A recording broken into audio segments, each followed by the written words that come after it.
What's up, you team of bad savages? My name is Tom, and today I'm gonna react to Desert Storm, the Ground War Day 3. Also, guys, don't forget to like, subscribe. I hope I did it correctly. Subscribe, yeah. Click the bell for notifications. It's very important, so you receive new content as soon as it comes out, guys. As soon as it comes out. So let's jump in. The armoured divisions of 7 Corps have been preparing for this moment for several months. They edge eastwards, peering through the sandstorm to find the Republican Guard, who are waiting for them in the murk. The largest tank battle since World War II is about to begin. Wow. This video on the Great Tank Battle of 73 Easting is brought to you by you feel like a free seal, Cromwell B, direction.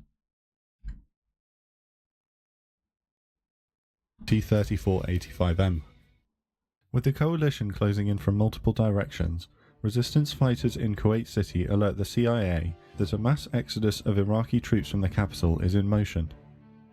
A developmental E-8 ground surveillance aircraft, rushed into theatre in time for the conflict, is ordered to scan the area, and detects 150 tanks, trucks and confiscated civilian vehicles forming into convoys and retreating north from Kuwait City, on a highway towards Iraq. Coalition commanders instruct Colonel Hornberg, commander of 4th Wing, to deploy his F-15 Strike Eagles. I know you've just finished a hard night's flying, but I've got a job for you.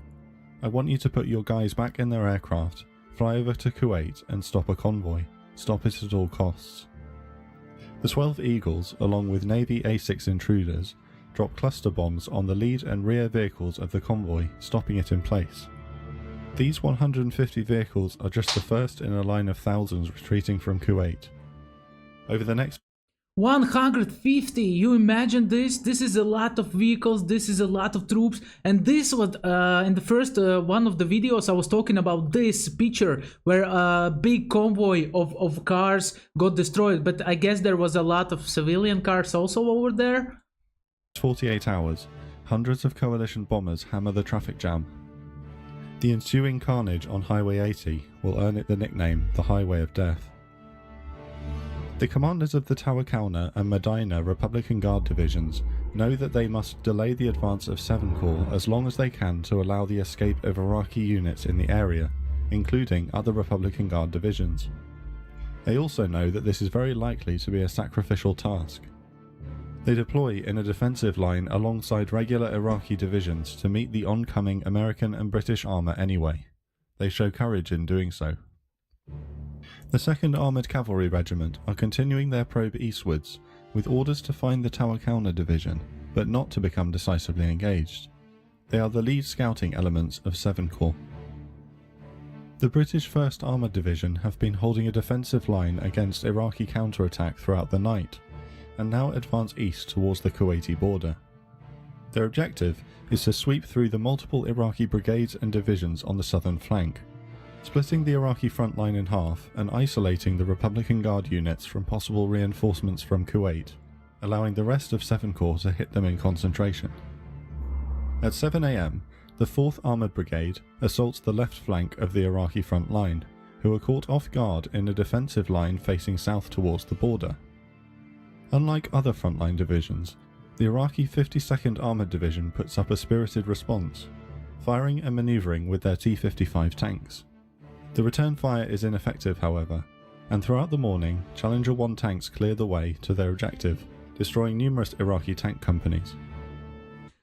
Some of you guys maybe know who was the allies of Iraq back then, because I guess if Iraq had allies, big allies, let's say, like Russia, or other these kind of countries, you know, where there's dictatorship.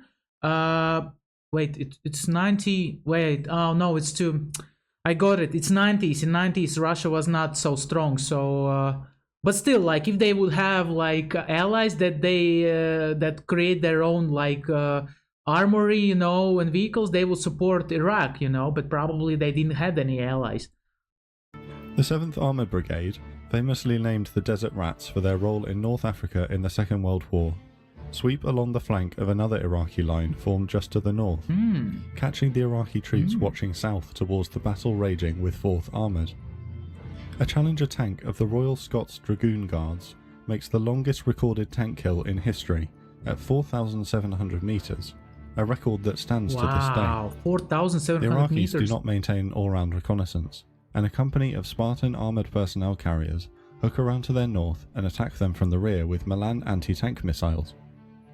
The division methodically continues east throughout the day, clearing objective after objective without loss. Disaster strikes in the afternoon, when a pair of American A-10s arriving on station are given a verbal description of the location of enemy tanks by a returning F-16. They approach an area 20 kilometers from their assigned tasking and spot vehicles below. They don't see the inverted V markings on the side of the vehicles indicating friendly forces, and mistake them for Iraqi T-55 tanks. They fire 2 Maverick missiles, hitting 2 British Warrior infantry fighting vehicles. Unfortunately, 9 are killed. The 2nd Armoured Cavalry Regiment has led the US armoured divisions since the beginning of the invasion. An instinctively mobile unit, they've had a frustrating stop-start morning, advancing but having to stop to wait for the heavy armour behind to catch up and organise into a line of attack. They edge forward to find the Republican Guard, where their orders are to not become engaged, but to allow the 1st Infantry Division to move to the front to do the fighting when they're discovered. They've already discovered and destroyed outer scout units of the Tawakalna Republican Guard Division. The sandstorms are terrible, and the visibility is down to a few hundred meters, so they edge forward without scout helicopter support. The 3 squadrons of 2nd Armoured Cavalry, named Cougar, Wolfpack and War Eagle, advance. Cougar Squadron is on the regiment's left flank and is made up of 4 troops: Eagle, Fox, Ghost and Hawk, each approximately made up of 9 Abrams tanks and 13 Bradleys. At 3:20 p.m, 7 Corps Commander General Franks orders 2nd Armoured Cavalry to lead the line forward from the 60th to the 67th Easting, or the 67th kilometre of longitude east of the official campaign map centre line. The Republican Guard is reported to be just kilometres away, but the information is 2 hours old. Bradley commanders peer into the sandstorm with their infrared sights. They roll forward slowly and deliberately. Wait, so if you have a like infrared sights, you can see through the like this wind, right? The how he said this word, I forgot. Like the storm, you can see through the storm. Wow, that's impressive, you know, even for the 90s, you know. So man, I'm shocked. Another thing that I'm thinking about: did Saddam consider running away from like Iraq? Because he had to know who is against them. If he didn't know, then like his scouts were working very bad, because there was like United Coalition, right, and USA. So basically, was there like thought in Saddam's mind that there's no chance to win, you know, there's no chance to withstand against this power? So why he didn't run, I don't understand. The young men in the vehicles are itching for the fight they all know is about to start. A pair of scouting BMPs and 3 solitary dug-in tanks are spotted by scouts. Lieutenant Haynes halts his Bradley and lines up the first tank with his optical sensor. He swallows a few times and fires a TOW anti-tank missile into the unsuspecting tank. Quickly, he fires a second into the second tank and 25mm cannon rounds into the third. Scouts take fire from a cluster of secluded buildings. Seeing no evidence of civilians in the cluster, Captain McMaster, commander of Eagle Troop, warms his tank crews up to the coming fight by ordering a short burst of fire on the buildings. The small arms fire stops. Suddenly, a tank shell explodes just short of a Bradley. The vehicle commander, Lieutenant Gauthier, yells, "Driver, stop, gunner, missile, tank." He finds the Tawakalna Republican Guard Division T-72 tank that's just fired on him, barely visible at 800 meters in front. He and a nearby Bradley rapidly return fire with TOWs, and the T-72's turret explodes in a fireball. I mean, I think that guy had no clue that there is like a big amount of tanks rolling towards him, and basically it's a suicide mission to like go and fight them. McMaster senses that a major combat engagement is imminent and calls over the radio. Eagle Troop, battle stations, go to tank's lead. We're going to tank's lead. The Abrams tanks in his troop move to the front in a wedge formation. At 4:18 p.m, Cougar Squadron is ordered to advance to the 70th Easting. In a Bradley belonging to Ghost Troop, Lieutenant John Hillen radio acknowledges the receipt of the advance order and, fearing tank mines in the area, moves to sit on 2 Kevlar flak vests. Staff Sergeant Burns asks him why he's sitting on the vests. "I want to be able to make more Hillens when this thing is over," is the response. At 4:18, the great tank battle that they've been preparing for several months begins. Through the clearing weather, McMaster spots the enemy. Contact, 5 armoured vehicles direct front, 3 more off to the left. The enemy tanks are traversing their turrets towards Eagle Troop. He pushes the...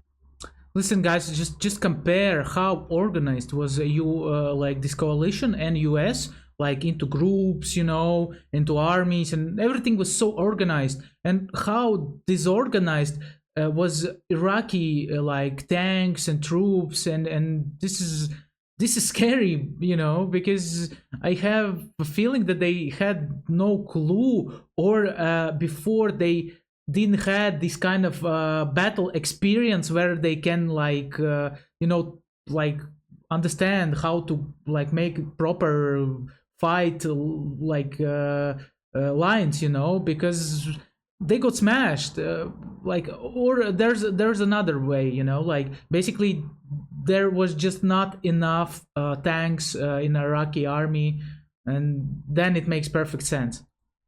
Button on his Abrams laser rangefinder, 1,420 yards. "Fire Sabot," he yells. The first round hits a T-72. Rapidly reloading, the second shot is away on the second enemy tank within 3 seconds. Man. A ferocious volley of enemy fire lands amongst Eagle Troop. His vehicles are just cresting a hill, and to his horror, McMaster sees a mass of enemy tanks waiting for them on the other side. Okay. Eagle Troop aggressively charges forwards, with all Abrams and Bradleys now furiously returning fire at the enemy. There is little choice but to take the fight to the enemy, ignoring their regimental order not to become decisively engaged. Their troop of 9 Abrams and 13 Bradleys are going head to head with 39 Iraqi tanks, 54 armoured vehicles and 200 infantrymen. Marauding into the enemy lines, McMaster's tanks have already destroyed 15 T-72s, and the closing range is only making the engagement more violent. A nearby scout platoon of Bradleys race over to reinforce Eagle Troop.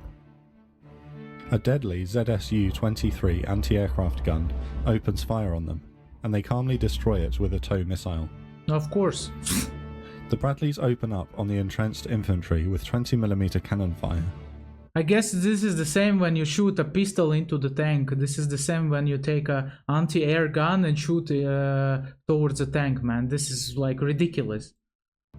While Eagle Troop are taking hits, no vehicles are destroyed. The infrared sights on the American vehicles are far superior to the optics in the Iraqi tanks, whose commanders are relying on the regular lens sights to spot the marauding tanks through the storm. Eagle Troop violently bashes through the outer line of tanks and spots a circle formation of 17 T-72s to their left, supposedly a reserve that would react to attempts at penetration or encirclement. They never get the chance. Within seconds, the entire formation is obliterated. Well, they were so compact, like standing at each other, you know, like in this ridiculous formation, man, that like I think they just didn't understand what was happening. I'm telling you, as much as I watched this, I think the Iraqis just didn't understand what's really happening and how to fight it properly.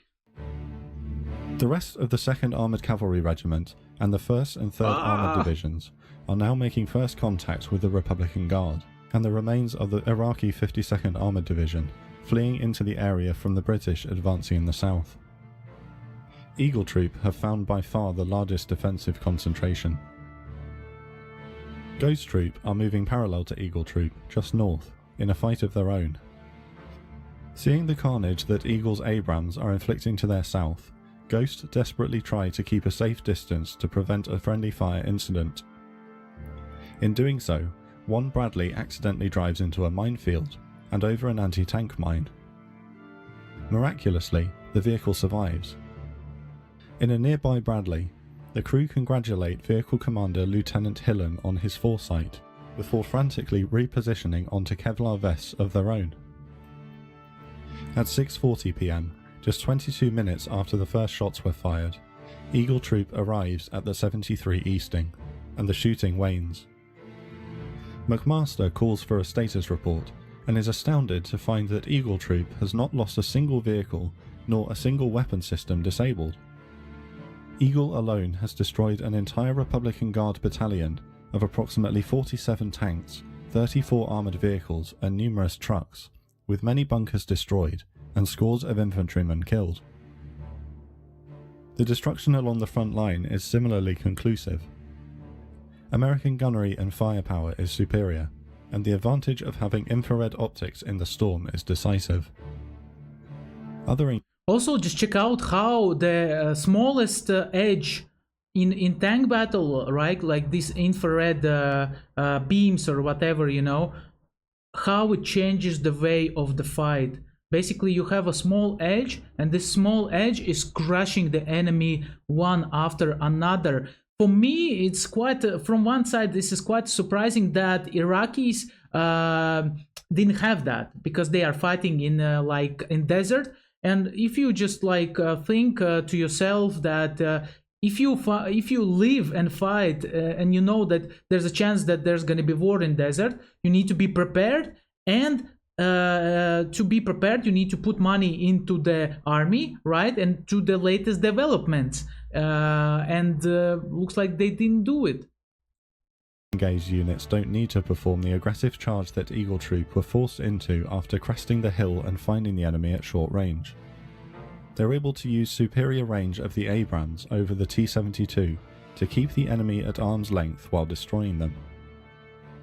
At 5 PM, Ghost Troop of 2nd Armoured Cavalry are also at the 73 Easting, holding a defensive line with Eagle Troop. A counter-attacking formation of Iraqi armour approaches, and Ghost Troop requests artillery support. Their toes hit the first BMP as the artillery falls. The artillery shells used are dual-purpose improved conventional munitions, DPICM. The shell detonates close to the target and showers it with armour-piercing cluster bomblets. The 14 attacking vehicles are wiped out over the next 15 minutes. Wow, that was fast. Over the next 3 hours, 2 similar counterattacks are attempted, but with the weather clearing up, the troops of 2nd Armoured Cavalry are able to begin calling in A-10 airstrikes on the approaching armour. Now that they're holding the 73 Easting, they can bring their artillery to bear into a killing zone to their front. After many exhausting hours of repelling piecemeal Iraqi attacks, at 2 AM, the 2nd Armoured Cavalry Regiment is finally relieved on the front line by the 1st Infantry Division. Their work has been Herculean. The regiment as a whole has destroyed 2 whole brigades of the Tarakalna Republican Guard Division for the loss of only 6 men, accounting for 159 enemy tanks and 260 armoured vehicles. Oh my gosh. By comparison, the entire 1st and 3rd Armoured Divisions combined have destroyed a further 76 tanks and 84 armoured vehicles. This is mad. 7 Corps continues to press east through the night, continuing the fight with the Republican Guard. The British 1st Armoured Division moves northeast to join the rest of the Corps at an area of land known as Objective Norfolk, where the final showdown with the Tarakalna Division will take place in the early hours of Day 4. The US 1st Armoured Division sets its sights on the Medina Republican Guard Division further north, encamped and waiting on a hill the US troops would later call Medina Ridge. In Kuwait, the coalition divisions continue their methodical advance north. There are reports of atrocities and prisoner snatching by the retreating Iraqi forces in the city, so the coalition advances with haste to liberate Kuwait City. The 2 US Marine divisions approach Kuwait International Airport. Their objective in Day 4 will be to capture it, and then to move into Kuwait City with their Arab allies, including Free Kuwaiti forces.